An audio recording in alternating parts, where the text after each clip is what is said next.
All right, today we're going to be talking about figures of speech. This is for the Figures of Speech 1 playlist. And we're going to be looking at the definitions of paradox, oxymoron, euphemism, and understatement. Before we get into the definitions, we should talk about what a figure of speech is. A figure of speech is a word or phrase that contains more than just a literal meaning. In other words, the meaning that we understand from the word or phrase does not come from the dictionary definition of the words. If English is not your native language, or if you learn to speak another language first, understanding figures of speech can be tricky because even if you understand the dictionary definition of each word in the phrase, you might not understand how our culture understands it to mean. All right, so we're going to start by looking at a paradox. A paradox is a seemingly absurd, which means crazy, or self-contradictory statement that, when investigated or explained, may prove to be true. In other words, at first the statement seems impossible or contradictory, but it is actually true. Let's look at an example.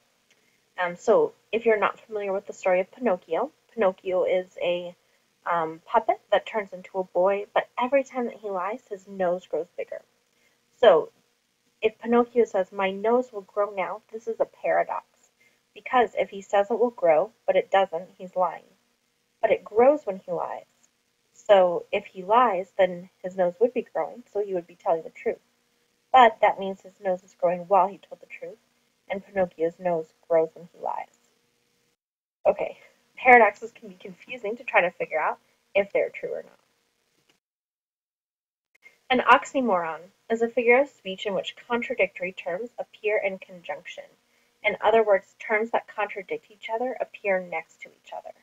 And just a reminder, contradict means to have two things that disagree with each other, or to go against each other. Let's look at an example. A stop sign, and then a sign that says keep moving. So keep moving contradicts stop, and they're next to each other. That makes this an oxymoron.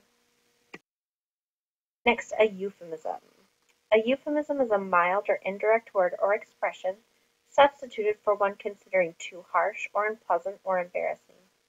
In other words, a euphemism is a more polite, appropriate, or socially acceptable way of saying something. Here are examples of several euphemisms that have been used in the past 200 years or so.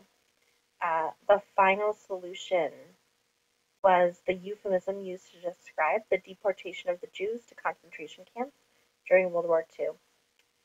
Ethnic cleansing is a euphemism for genocide or killing an entire group of people. And that's been used starting in the 1900s, and it's still used today.